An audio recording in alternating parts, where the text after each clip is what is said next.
नमस्कार दोस्तों, आज सेल डिवीजन से रिलेटेड कुछ क्वेश्चन है जो अपन पढ़ेंगे। जो बार बार क्वेश्चन आते हैं, इसमें से कुछ क्वेश्चन बनते हैं। ठीक है, तो क्वेश्चन के बारे में आज अपन डिस्कस करेंगे।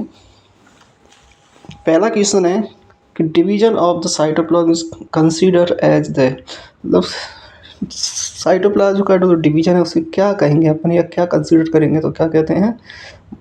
Mitosis, cytokinesis, synapsis, none of these. Mitosis तो आपको पता ही है कि एक सेल डिवीजन का प्रकार है, तो ये पूरी फेज है, ये तो कह नहीं सकते। दूसरा है अपना साइटोकाइनेसिस।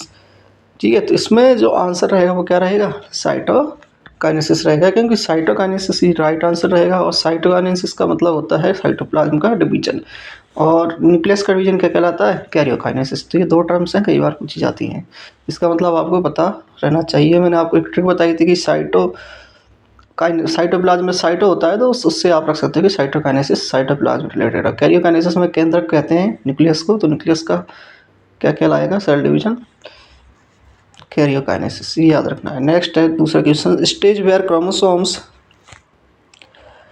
अलाइन और equator of spindle fibre is called. मतलब कौन सी स्टेज है जिसके अंदर जो क्रोमोसोम होते हैं वो एक प्लेट में या फिर एक लाइन में आ जाते हैं, तो क्या कहलाता है? कि कौन सी स्टेज कहलाती है? वो है टीलोफेज, मेटाफेज, एनाफेज, प्रोफेज। कौन सी कहलाएगी? मेटाफेज। ठीक है, कौन सी कहलाएगी? मेटाफेज स्टेज कहलाएगी, जिसके अंदर क्या होते हैं? क्रोमोसोम्स जो होते हैं एक लाइन में जाते हैं, क्योंकि स्पाइंडल फाइबर जो क्रोमोसोम के सेंट्रीमियर्स होते हैं उसको कैच कर लेते हैं, कैच करके एक लाइन में ले आते हैं, ताकि वहाँ से अब वो आधे आधे बढ़ सकें आसानी से। नेक्स्ट है best stage eight which the total number of chromosome can be counted in any species. ऐसी कौन सी स्टेज है सेल डिवीजन की जिसके अंदर हम बात करें कि क्रोमोसोम्स जो है आसानी से गिने जा सकते हैं? तो वो स्टेज कौन सी रहेगी? Late anaphase, telophase, late prophase, metaphase. कौन सी रहेगी? फटाफट बताओ। आप बताओ जब तक मैं देखता हूँ। ठीक है, कौन सी रहेगी? फटाफट। मेटाफेज। जी हाँ, मेटाफेज। क्योंकि मेटाफेज एक ऐसी बात करें, ऐसी अवस्था है, स्टेज है, जिसमें क्या होता है क्रोमोसोम एक लाइन में आ जाते हैं, तो वहाँ पे आसानी होती है काउंट करने की। साथ साथ में थोड़े थिक भी हो जाते हैं, तो ये दिखते भी बड़े हैं, तो काउंट भी करने में आसानी हो जाती है। ठीक है, अगर कोई चीज़ चेक करनी है, मेजर करनी है, इनका शेप, आकार देखना है, तो वो भी आप आसानी से कर सकते हो, है ना। काउंट भी कर सकते हो, आकार भी देख सकते हो। इसके साथ साथ क्रोमोसोम को आसानी से ऑब्जर्व भी कर सकते हो अगर कोई प्रॉब्लम हुई है तो तीनों चारों चीज़ें यहाँ पे से ही देखी जाती हैं, इसी स्टेज में देखी जाती हैं। ठीक है, नेक्स्ट बात करते हैं, which of the following is the best stage of the cell division to determine the size, shape and number of chromosome. देख, तीनों चीज़ें आ गई, size, shape and number of chromosome. तो अभी बताया मैंने कौन सी रहेगी? मेटाफेज ही रहेगी स्टेज, जिसके अंदर अपन तीनों चीज़ें देख सकते हैं। ठीक है, क्योंकि यहाँ पे जो होते हैं क्रोमोसोम्स वो एक लाइन में आ जाते हैं और बड़े हो जाते हैं, थोड़े कंडेंस हो जाते हैं क्रोमोसोम्स। कंडेंस का मतलब डबल से हो जाते हैं, मोटे हो जाते हैं, थिक हो जाते हैं, क्योंकि इनके अंदर डीएनए वगैरह क्या हो जाता है? कॉपी हो जाती है। जब डीएनए डबल हो जाएगा तो क्या होगा? थिक हो जाएगा। जैसे डबल रोटी में बीच में सैंडविच बनाते हैं, तो डबल रोटी में क्या भर देते हैं? आलू, प्याज या पनीर या जो चीज़ भर देते हैं, तो वो डबल हो जाता है ना, तो वो बड़ा दिखता है। इसी प्रकार ये भी, इसके अंदर क्या होता है? आलू प्याज की जगह डीएनए की कॉपी भर जाती है, इसलिए ये थिक हो जाते हैं। और वहाँ पे से आप इनका जो है काउंट भी आसानी से देख सकते हैं, शेप भी देख सकते हैं, साइज भी देख सकते हैं, सब कुछ आसानी से यानी कि मेजर किया जा सकता है। नेक्स्ट बात करते हैं पांचवा question, which of the following Balbiani ring are found. अब बल्बियानी रिंग क्या होती है? एक बल्बियानी बॉडी पाई जाती है हमारे, क्या पाई जाती है? बल्बियानी बॉडी। ठीक है, ये क्वेश्चन आपको समझ में नहीं आएगा, लेकिन मैं बता देता हूँ कि बल्बियानी बॉडी क्या होती है कि हमारे कुछ सेल्स में पाई जाती है। जैसे कि बात करें oocyte की, किसकी बात करें? oocyte की। ठीक है, oocyte क्या होती है? ओवम की सेल्स होती है, जब ओवम जिससे बनता है, ठीक है, उसको अपन बोलते हैं oocyte। ये oogenesis के अंदर बनती है, तो वहाँ पे हमारे बॉडी के अंदर क्या पाई जाती है? बल्बियानी बॉडी पाई जाती है। तो उसकी एक स्ट्रक्चर होती है, अलग सी स्ट्रक्चर होती है। ठीक है, बल्बियानी की एक अलग सी स्ट्रक्चर होती है। वो स्ट्रक्चर क्या होती है? कभी कभी हमारे बात करें कुछ और भी जैसे एनोमली, जैसे सलाइवरी ग्लैंड हो गई, वहाँ पे कई बार कोई एक्सचेंज हो जाता है या कोई प्रॉब्लम आ जाती है, तो वहाँ पे अनकंट्रोल अनवॉलेंट्री ग्रोथ हो जाती है या कैंसर हो जाती है, तो वहाँ पे वो देखने को मिलती है रिंग। ठीक है, कहाँ देखने को मिलती है? सैलिवरी ग्लैंड के अंदर। तो वो रिंग जो होती है वो किस वजह से दिखाई देती है, क्यों दिखाई देती है सेल्स में? क्योंकि जो सेल्स होती है वो क्या होती हैं, देखो इसमें पहले ऑप्शन पढ़ दो फिर बताता हूँ मैं आपको। हेट्रोसोम्स यानी एक जैसे अलग अलग क्रोमोसोम्स को कहेंगे। ऑटोसोम्स एक जैसे क्रोमोसोम्स को कहेंगे। पॉलीटीन क्रोमोसोम, पॉलीटीन का क्रोमोसोम का मतलब होता है ऐसे क्रोमोसोम्स जिनके अंदर डीएनए बहुत ज़्यादा मात्रा में पाया जाता है। क्या पाया जाता है? बहुत ज़्यादा मात्रा में डीएनए पाया जाता है, उसको अपन बोलते हैं पॉलीटीन क्रोमोसोम्स। तो इस प्रकार की जो रिंग देखने को मिलेगी कौन से क्रोमोसोम में देखने को मिलेगी? पॉलीटीन क्रोमोसोम में देखने को मिलेगी, जिसके अंदर बहुत सारे क्या होते हैं, उसके अंदर डीएनए भर जाते हैं। जब डीएनए ज़्यादा भर जाएंगे तो क्या होगा? वो बड़ी दिखाई देगी, जियंट दिखाई देगी। जियंट का मतलब होता है बहुत बड़ी, तो ये दिखाई देती है। अब सबसे बड़ी कौन सी होती है सेल्स? आपको पता है बॉडी की सबसे कौन सी होती है? ओवम। ओवम सबसे बड़ी सेल्स है। तो ज़्यादातर किस में दिखाई देगी? Golgi body, sorry Golgi body का नाम है ये बॉडी जो है बालबियानी बॉडी। तो बालबियानी बॉडी किस में दिखाई देगी? ओवम में। ठीक है, लेकिन कई बार ये ऐसी सेल्स किस में देखने को मिल जाती है? हमारी सलाइवरी ग्लैंड की सेल्स के अंदर देखने को मिल जाती है, वहाँ पे भी ये दिखती हैं। ठीक है, अभी मैं इसका आपको बालबियानी रिंग का एक डायग्राम दिखाऊंगा कैसी होती है। आपने देखा होगा कभी ट्रैक की, ट्रैक स्ट्रक्चर जैसी होती है, उसमें रिंग बन जाती हैं, तो उसको रिंग के नाम है। और वहाँ पे हम बात करें ओवम की, वहाँ ओवम के अंदर क्या होता है, सेल्स होती है ज़्यादातर थिक होती हैं। क्या होती हैं? थिक होती है बॉडी। ठीक है, बड़ी दिखती हैं क्योंकि उनके अंदर क्या होता है? डीएनए होता है। अब बात करें बालबियानी रिंग की, मैं आपको अपने से यहाँ उपलब्ध नहीं है तो मैं आपको ये दिखाता हूँ। ठीक है, अभी आप डायग्राम देखना। ठीक है, डीएनए ज़्यादा हो, ये देखो इस तरीके से मोटी हो जाएगी। ये देखो दिख रही ना आपको ऐसी? ये देखो इस तरीके से मोटी हो जाएगी सेल्स की। जो बात करें हम क्रोमोसोम्स के, वो कैसे हो जाएंगे? थिक हो जाएंगे और ये रिंगें बन जाएंगी, धारियाँ बन जाएंगी इसके अंदर, बालबियानी रिंग। ठीक है, किस लिए बनती हैं या किस लिए होता है डीएनए का ज़्यादा? तो यहाँ पे क्या होता है, एक्टिवली भी आरएनए का निर्माण होता रहता है। क्या होता रहता है? एक्टिवली होता रहता है।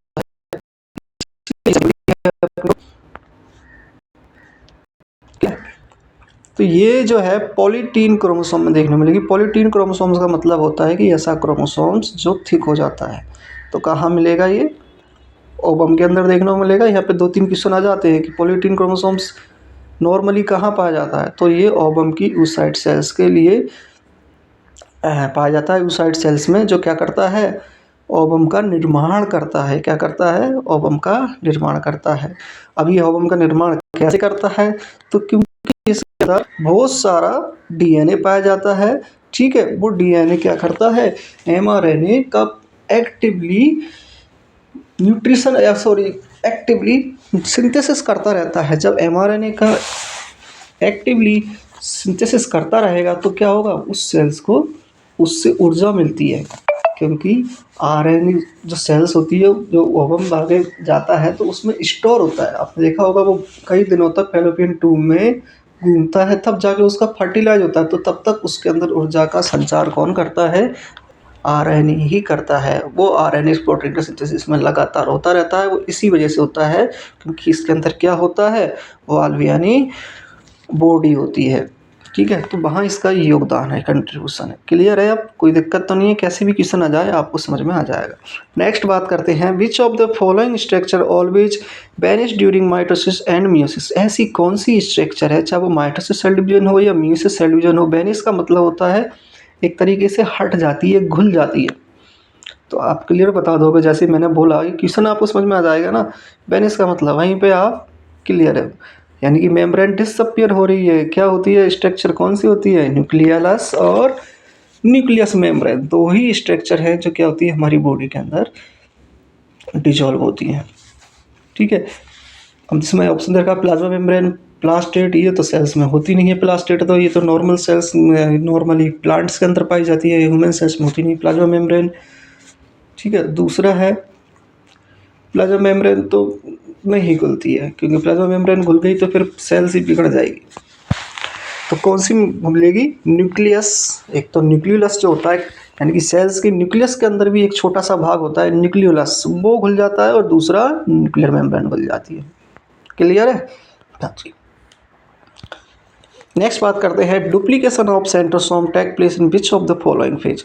कौन सी फेज के अंदर सेंट्रोसोम का डुप्लीकेशन होता है, मतलब कॉपी बनती है। डुप्लीकेशन का मतलब होता है डुप्लीकेट। डुप्लीकेट का मतलब एक की कॉपी। देखा होगा ना, एक्टर करते हैं अपनी डुप्लीकेट डबल रोल करने के लिए, ऐसे ही डबल रोल करने के लिए सेंट्रोसोम्स क्या होते हैं?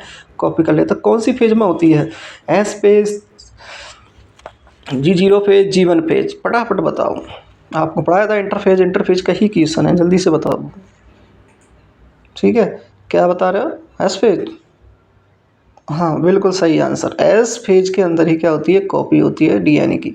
तो एक एस फेज ऐसी है जिसमें क्या होते हैं, थोड़े से क्रोमोसोम्स जो होते हैं हम कॉपी कर लेते हैं, इस वजह से वो उसी के ऊपर चिपक जाते हैं क्रोमोसोम्स कॉपी करके, तो वो क्या कहलाते हैं? एकदम कंटेंस हो जाते हैं, थिक हो जाते हैं, इसी अवस्था में होते हैं। नेक्स्ट बात करते हैं, which of the following check point is consider as a restriction point. अब यहाँ पे एक क्वेश्चन आ गया चेक पॉइंट का, कि ऐसी कौन सी चेक पॉइंट है जो क्या है कि आगे की जो प्रोसेस होती है सेल डिवीजन की, उसी को रेस्ट्रिक्ट कर देगी कि अब नहीं होगा भैया काम, अब कोई भी गुंजाइश है ही नहीं। तो कौन सी पोजीशन होगी या कौन सी पॉइंट होगी जहाँ पे से प्रोसेस सेल डिवीजन की दम बंद हो जाएगी, रेस्ट्रिक्ट हो जाएगी कि अब वो नहीं करना है? M check point, G1 check point, G2 check point. एक चेक पॉइंट और है इसमें जो इसके अंदर पाए जाते हैं सेंट्रोमियर्स, वहाँ पे भी एक चेक पॉइंट होती है। ठीक है, कई बार स्पाइंडल फाइबर पे भी होती है चेक पॉइंट। तो जो चेक पॉइंट होती हैं इसलिए होती हैं सेल डिवीजन की प्रॉपर फंक्शन करने के लिए होती हैं। किसके लिए होती हैं? प्रॉपर फंक्शन करने के लिए होती हैं, ताकि सेल डिवीजन कब करना है, क्यों करना है, ठीक है, वो चीज़ इस पर डिफाइन होती है, कौन सी कंडीशन में करना है। नहीं तो अगर नॉर्मली अगर सेल डिवीजन होता रहे तो क्या हो जाएगा? वो ऑर्गन बड़ा हो जाएगा, जिस एरिया में हो रहा है पूरी बॉडी में हो रहा तो पूरी शरीर हाथी बन जाएगा। तो वो चीज़ नहीं होती है। एक लिमिटेड टाइम के लिए किया जाता है, एक लिमिटेड पर्पज के लिए किया जाता है, एक लिमिटेड कंडीशन में किया जाता है। तो इसका निर्धारण कौन करता है? इसके अंदर चेक पॉइंट। जैसे हमारे हार्ट का होता है ना, हमारा हार्ट 72 बार ही धड़कता है, दिल में होता है ना, तो 72 बार ही क्यों धड़कता है एवरेज? तो इसके लिए हमारे शरीर के अंदर नोड्स पाए जाते हैं, ऐसे नोड, AB नोड, पुरकिंजे फाइबर, उसके अंदर सेंसर लगे होते हैं। ऐसे ही हमारे सेल डिवीजन में कुछ चेक पॉइंट बनी होती हैं जो सेल डिवीजन की प्रोसेस को कंट्रोल करती हैं। अब इसमें ये पूछ नहीं रहा कि कौन सी क्या कंट्रोल कर रही है, अब उनमें से ये पूछ रहा है कि इस चेक पॉइंट में से कौन सी चेक पॉइंट है, अगर उसको सबसे पहले सप्रेस कर दिया जाए या उसको रोक दिया जाए तो बाकी की प्रोसेस होगी, नहीं तो सबसे बात है आप पहली चेक पॉइंट को कर दो क्लियर, तो बाकी किसी अपने आप हो जाएगी। जैसे किसी चीज़ में कोई एक के बंदे ऊपर ऊपर बिल्डिंग बनी हुई है, ठीक है, 1 फ्लोर, 2nd फ्लोर, 3, ऐसे बहुत सारी बिल्डिंग बनी हुई है, तो आप क्या करोगे? पूरी बिल्डिंग नहीं गिरा के क्या करोगे? नीचे की बिल्डिंग को गिरा दो, बाकी की बिल्डिंग ऑटोमेटिक गिर जाएगी। होता है ना ऐसा, नीचे के पिलर को गिरा दो, अब पिलर गिर गए तो बिल्डिंग गिर गई। ऐसे ही हम अगर इसकी चेक पॉइंट की पहली जो चेक पॉइंट होती है उसको अगर हम सप्रेस कर देते हैं या रोक देते हैं तो बाकी की जो चेक पॉइंट होती हैं वो ऑटोमेटिकली काम नहीं करेंगे। ठीक है, वो प्रोसेस बंद हो जाएगा। तो सबसे पहली प्रोसेस चेक पॉइंट कौन सी होती है? G1 check point. कौन सी होती है? G1 check point. तो G1 चेक पॉइंट को अगर हमने कंट्रोल कर लिया तो बाकी की रेस्ट्रिकेट हो जाएगी। नेक्स्ट बात करते हैं question number, the characteristic of which of the following stage of mitosis is the separation of sister chromatids. ठीक है, अब इसमें पूछ रहा है कि माइटोसिस की वो कौन सी स्टेज है जिसमें जो सिस्टर क्रोमेटिड है वो सेपरेट होती हैं। कौन सी में होंगी? मेटाफेज में, टीलोफेज में, एनाफेज में? फटाफट बताओ, ये तो नॉर्मली क्वेश्चन है, इसमें कुछ आपको दिमाग लगाने की जरूरत नहीं है, सीधा सीधा क्वेश्चन पूछा है। हाँ जी, anaphase, very good. Anaphase is the correct answer, क्योंकि एनाफेज ही ऐसी स्टेज होती है जहाँ पे जब प्लेट बन जाती हैं मेटाफेज में, है ना, मेटाफेज में प्लेट बन जाती तो एनाफेज में जाके वो फिर अलग हो जाते हैं। अलग होने के बाद जो स्पाइंडल फाइबर है वो क्या करते हैं, उन क्रोमेटिड्स को आधे आधे खींच लेते हैं, अपनी अपनी ध्रुव की तरफ दोनों खींच लेते हैं।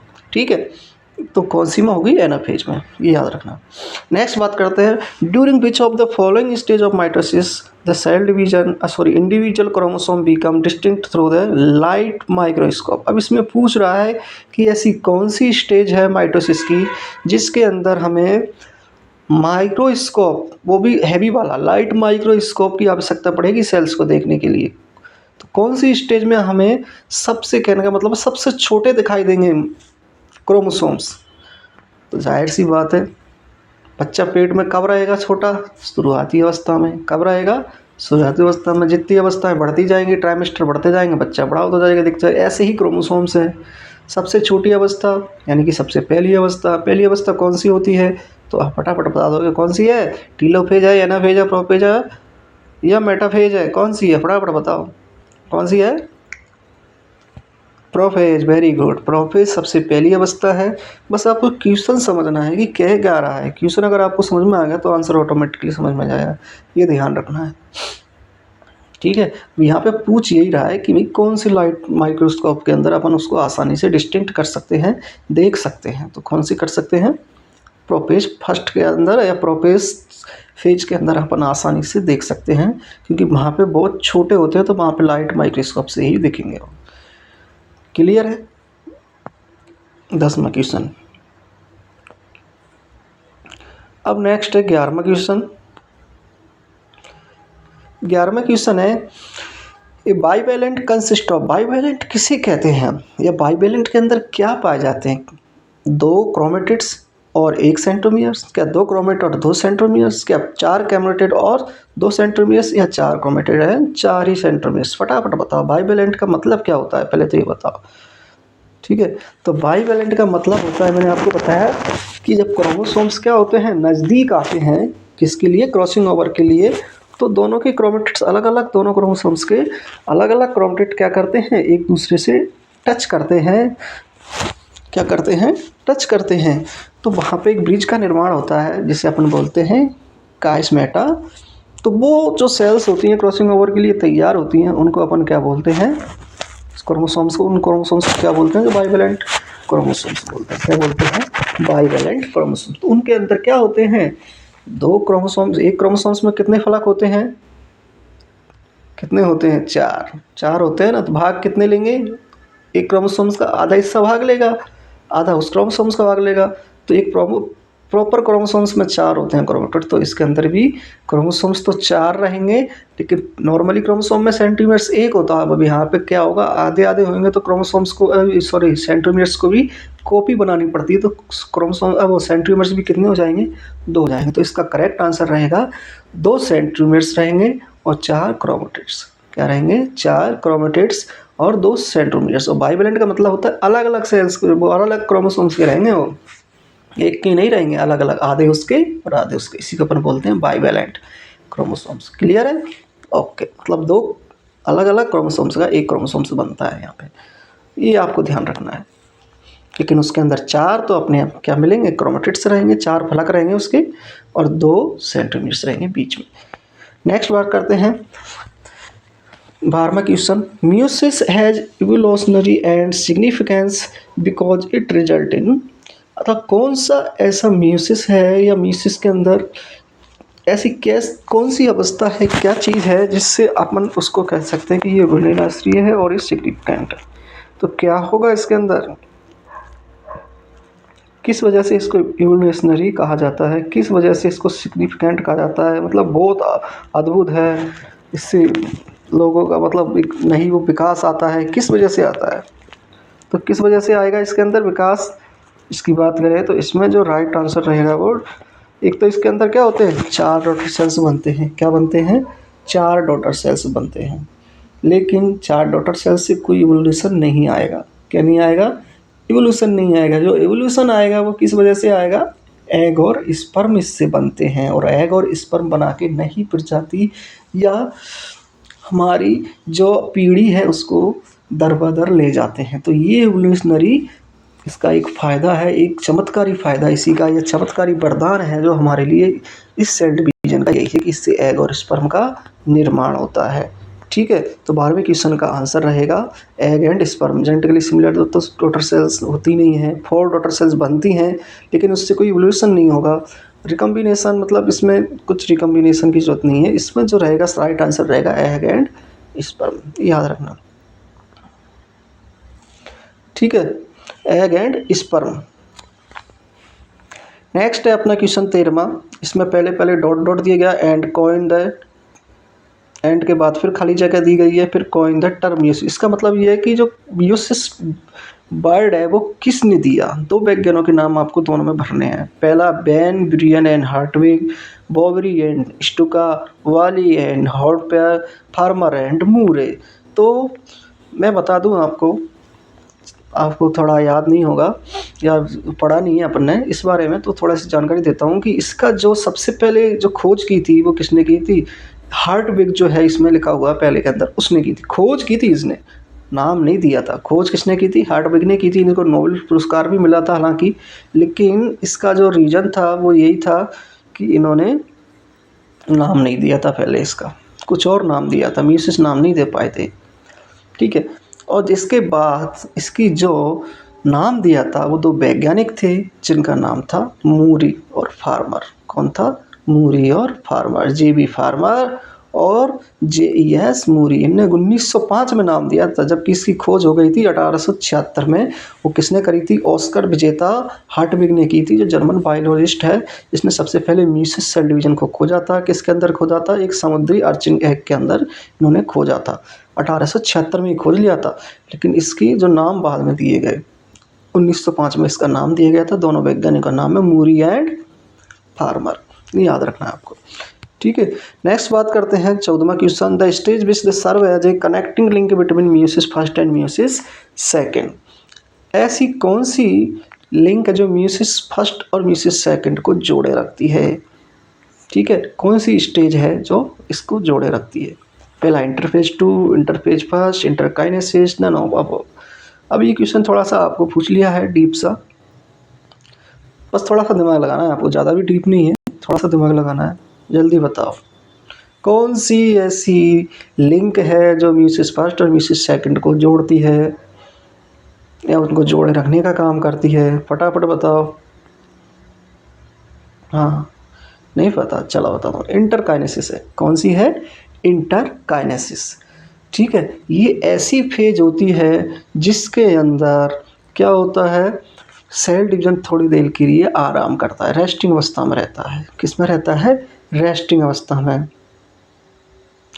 लेकिन इस रेस्ट में डीएनए की कॉपी नहीं बनती हैं। ठीक है ना, डीएनए की कॉपी नहीं बनेगी इसमें। जैसे अपनी इंटरफेज में बन रही थी ना, G1 और G2 के बीच में एस फेज पाई जा रही थी, वहाँ रेस्ट फेज आ रही थी, वहाँ पे डीएनए की कॉपी बन रही थी। पर यहाँ पे कोई डीएनए की कॉपी नहीं बनेगी, यहाँ पे फुल रेस्ट होता है M1 और M2 के बीच में।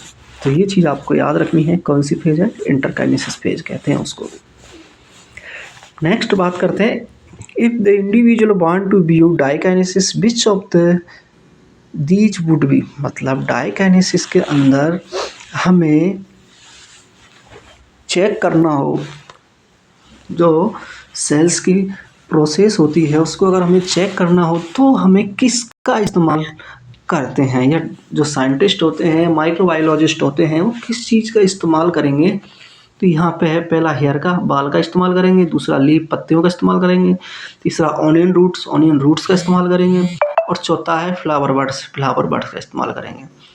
तो इसको देखने के लिए माइक्रोस्कोप में एक स्लाइड बनाई जाती है, ठीक है, कि डाइकाइनेसिस कैसे दिखता है। तो उसको देखने के लिए एक बर्ड का इस्तेमाल होता है, वो है फ्लावर बर्ड। क्या है, फ्लावर बर्ड। फ्लावर बर्ड क्या होती है, ज़्यादातर फूलों की जो ऊपर की जो कली होती है, कली, बर्ड का मतलब है कली, जब फूल खिलने से पहले जो छोटी छोटी वो बनती है उनको अपन बोलते हैं फ्लावर बर्ड्स। इसका राइट आंसर फ्लावर बर्ड होगा।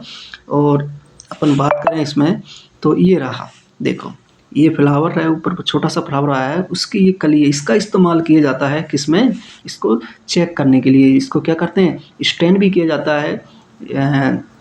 डाई हैं 2, एसिटारकार्मीन और एसिटॉर्सिन, इन दोनों डाइयों से इसको स्टेन करके तब अपन उसको चेक करते हैं। किसको, इसकी अवस्था को, डाइकाइनेसिस को, वहाँ पर डाइकाइनेसिस साफ साफ सेल्स का दिख जाता है। तो ये आपको थोड़ा सा याद रखना है। तो कौन सा यूज किया जाता है, कली, और किस कली की, ज़्यादातर जो होती है प्याज की फ्लावर की कली को इस्तेमाल किया जाता है, प्याज की रूट नहीं, फ्लावर बर्ड्स को यानी कि कली को। ये आपको दिमाग में याद रखना है। नेक्स्ट बात करते हैं 16वां question, cyclin is associate with. अब साइक्लिन क्या है, साइक्लिन होता क्या है? साइक्लिन का मतलब है ऐसी कौन सी अवस्था है जिसमें सेल डिवाइड होती है। तो वो कौन सी है, लेप्टोस्पाइरोसिस नहीं, ग्लाइकोलाइसिस नहीं, साइलोसिस नहीं, कौन सी है, माइटोसिस। बस आप क्वेश्चन आपको समझ में आ गया तो आंसर ऑटोमेटिकली दे दोगे। ठीक है, तो राइट आंसर क्या रहेगा, साइक्लिन का माइटोसिस। अब साइक्लिन क्या होती है, फैमिली ऑफ प्रोटीन होती है जो कि सेल साइकिल प्रोग्रेशन में काम देती है। एक प्रकार की क्या है, ये प्रोटीन है। क्या है, साइक्लिन एक प्रोटीन होती है जो सेल साइकिल में की प्रोग्रेशन में बहुत काम आती है। क्योंकि जब सेल डिवीजन होता है तो जाहिर सी बात है सेल वर्क कर रही है तो क्या होगा, सेल्स को जरूरत पड़ेगी किसकी, भोजन की, ऊर्जा की, पानी की, सबकी जरूरत पड़ेगी। तो जो ऊर्जा में प्रोटीन का जो काम है वो ऊर्जा देने का है, और उसका जो काम करेगा वो कौन करेगा, साइक्लिन करेगी। साइक्लिन जो है 3 प्रकार की होती है, साइक्लिन ए, साइक्लिन बी, है ना। साइक्लिन ए जो होती है वो एस फेज में पाई जाती है, ठीक है, और साइक्लिन बी होती है वो G2 या एम फेज में देखने को मिलती है। और माइटोसिस के अंदर कौन सी पाई जाएगी, अगर अभी तो उसने सिर्फ एक ही नाम दिया है, साइक्लिन दिया है, तो साइक्लिन माइटोसिस में होगा। अगर उसको साइक्लोन ए देता तो किस में आती, एस फेज में आती, और वो साइक्लोन बी देता तो आती माइटोसिस या G2 फेज या एम फेज। ये आपको याद रखना है थोड़ा सा, है ना। अब ये क्वेश्चन जो है ज़्यादातर नॉर्मली आपके पूछे नहीं जाते हैं, एम्स वगैरह में पूछे जाते हैं इतने वाले टफ क्वेश्चन। बाकी नॉर्मली बात करें तो ऐसे क्वेश्चन जो हैं आपके CHO जो स्टेट लेवल की या छोटी जो भर्तियां होती हैं उसमें यही पूछे जाते हैं। हाई लेवल के क्वेश्चन जो होते हैं एम्स में पूछे जाते हैं, तो वहाँ पे आपको कोई वो नहीं है, कुछ भी पूछ सकता है उस टॉपिक से रिलेटेड। तो जितना अपने को जान सके उतना बेटर है, ज़्यादा क्वेश्चन से ज़्यादा अपने को नॉलेज हो। तो ये चीज़ें आपको थोड़ा सा एक्स्ट्रा ऐड करनी है ताकि आपको आगे की कंपटीशन में कोई दिक्कत नहीं हो। ठीक है, थैंक यू। आगे की क्लास में फिर मिलते हैं, जब तक के लिए